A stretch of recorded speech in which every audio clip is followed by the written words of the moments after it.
এবার লক্ষ্মী ভাণ্ডার প্রকল্পের মতোই বেকার ছেলেমেয়েদেরকে দেওয়া হবে ১,৫০০ টাকা থেকে শুরু করে ২,৫০০ টাকা পর্যন্ত। বর্তমানে পশ্চিমবঙ্গ রাজ্য সরকারের এমন একটি অভিনব প্রকল্প রয়েছে, এই প্রকল্পে যদি আপনারা আবেদন করেন সেক্ষেত্রে ১,৫০০ টাকা থেকে শুরু করে ২,৫০০ টাকা পর্যন্ত আপনাদের ব্যাঙ্ক অ্যাকাউন্টে চলে আসতে পারে। তো বর্তমানে কারা কারা এই প্রকল্পের সুবিধা পাবেন, কীভাবে পাবেন, কবে থেকে পাবেন বা কোথায় আবেদন করবেন, সমস্ত কিছু এক এক করে আপনাদেরকে জানাবো। তাই ভিডিওটা একটু স্কিপ না করে পুরোটা দেখুন।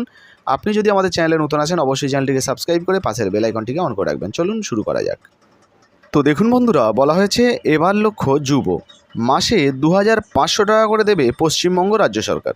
তো বুঝতে পারছেন, এবার ছেলেদেরকেও বা বেকার ছেলে মেয়েদেরকেও ২,৫০০ টাকা করে দেওয়া হবে রাজ্য সরকারের তরফ থেকে, এমনই কিন্তু একটা সংবাদ প্রতিবেদনে উঠে এসছে।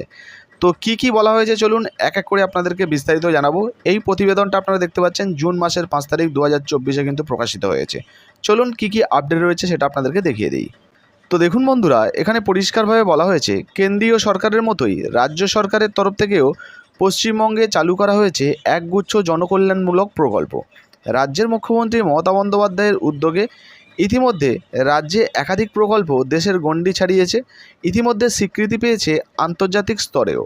তবে এই মুহূর্তে মুখ্যমন্ত্রীর চালু করা প্রকল্পগুলির মধ্যে আলোচনার কেন্দ্রবিন্দু হয়ে উঠেছে লক্ষ্মীর ভাণ্ডার প্রকল্প, যে প্রকল্পে মহিলাদেরকে ১,০০০ টাকা এবং ১,২০০ টাকা করে দেওয়া হচ্ছে। দেখুন, বলা হয়েছে বিশেষ করে জুন মাসের ৪ তারিখে লোকসভা নির্বাচনের ফলাফল প্রকাশের পর বিরোধীরা বলেছেন লক্ষ্মী ভাণ্ডার দিয়েই ভোট ভাণ্ডার ভরিয়েছেন মুখ্যমন্ত্রী মমতা বন্দ্যোপাধ্যায়। ২০২১-এর ফেব্রুয়ারিতেই রাজ্য জুড়ে চালু করা হয়েছিল এই লক্ষ্মীর ভাণ্ডার প্রকল্প। বর্তমানে এই প্রকল্পের অধীনে সাধারণ পরিবারের মহিলারা প্রত্যেক মাসে ১,০০০ টাকা এবং তপশিলি জাতি এবং আদিবাসী জনজাতি পরিবারের মহিলারা পাচ্ছেন ১,২০০ টাকা করে। তবে এবার লক্ষ্মী ভাণ্ডার প্রকল্প ছাড়াও রাজ্যবাসীর জন্য আরও একাধিক প্রকল্প চালু করা হয়েছে। যেমন তার জন্য রয়েছে কন্যাশ্রী প্রকল্প। এই প্রকল্পে ২৫,০০০ টাকা করে মহিলাদেরকে দেওয়া হয় বা মেয়েদেরকে দেওয়া হয়, অবিবাহিত মেয়েদের। রূপশ্রী প্রকল্পেও ২৫,০০০ টাকা করে বিয়ের জন্য সাহায্য দেওয়া হয়। যুবশ্রী প্রকল্প, সবুজ সাথী প্রকল্প, খাদ্যশ্রী কিংবা কৃষক বন্ধুর মতো মোট ৫০টি প্রকল্প চালু করেছে রাজ্য সরকার। তবে শুধু মহিলারাই নন, এবার রাজ্য সরকারের বেশ কিছু এমনও প্রকল্প চালু করা রয়েছে যেটা কিন্তু পুরুষদের জন্য, অর্থাৎ পুরুষরাও কিন্তু এই প্রকল্পে সাহায্য পাবে, যার মাধ্যমে আর্থিকভাবে লাভবান হবেন রাজ্যের বেকার যুবকরাও। রাজ্যে এমনই একটি জনকল্যাণমূলক প্রকল্প চালু হলো যার নাম হচ্ছে যুবশ্রী প্রকল্প। তো বুঝতে পারছেন, এই যুবশ্রী প্রকল্পেই এবারে কিন্তু ওই অতিরিক্ত টাকা দেওয়ার বিষয়ে বলা হয়েছে দেখুন, পশ্চিমবঙ্গে বেকার যুবকদের জন্য এমনই একটি জনপ্রিয় প্রকল্প হলো যুবশ্রী প্রকল্প।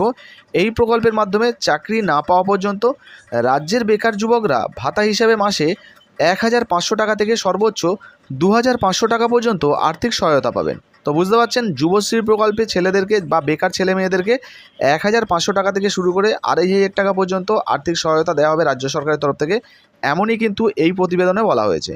রাজ্যের কর্মহীন যুব সমাজ যাতে স্বাবলম্বী হয়ে ওঠার পাশাপাশি নিজেদের কর্মোদ্যোগী করে তুলতে পারে, তার জন্য এই আর্থিক সাহায্য করা হচ্ছে।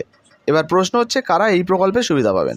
দেখুন, বলা হয়েছে যে আবেদনকারীকে অবশ্যই পশ্চিমবঙ্গের স্থায়ী বাসিন্দা হতে হবে, অর্থাৎ পশ্চিমবঙ্গে বসবাসকারী যে কোনো বেকার ছেলে মেয়ে আবেদন করতে পারবেন।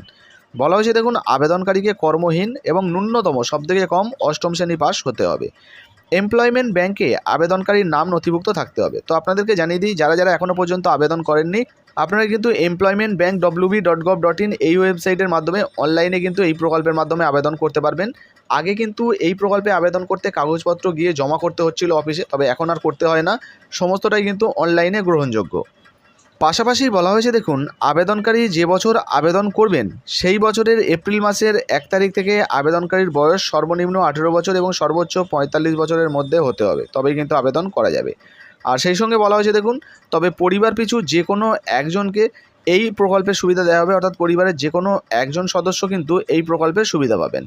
প্রয়োজনীয় কাগজপত্র কী কী লাগবে আপনাদেরকে জানিয়ে দিই। আপনার শিক্ষাগত যে যোগ্যতার কাগজপত্র, আধার কার্ড, ভোটার কার্ড, পাসপোর্ট সাইজের ছবি, ব্যাঙ্ক অ্যাকাউন্টের জেরক্স, এই সমস্ত দিয়ে কিন্তু আপনারা অনলাইনে আবেদন করতে পারবেন।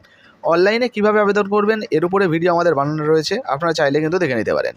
এবারে আপনাদেরকে জানিয়ে দিই বন্ধুরা, এই যে প্রতিবেদনে বলা হয়েছে ২,৫০০ টাকা দেওয়ার বিষয়ে, এই যে দেখুন, এই প্রতিবেদনে যেমন বলা হয়েছে এই প্রকল্পে 1,500 টাকা থেকে সর্বোচ্চ 2,500 টাকা পর্যন্ত আর্থিক সহায়তা করা হয়। তো আপনাদেরকে জানিয়ে রাখি বন্ধুরা, এখানে যারা যারা ইতিমধ্যে আবেদন করেছেন, যারা ভাতা পাচ্ছেন, তারা কিন্তু 1,500 টাকা করেই ভাতা পান। আপনারাও যদি আবেদন করেন, ভবিষ্যতে আপনাদের যদি বেকার ভাতার লিস্টে নাম ওঠে, সেক্ষেত্রে আপনারাও কিন্তু 1,500 টাকা করে ভাতা পাবেন।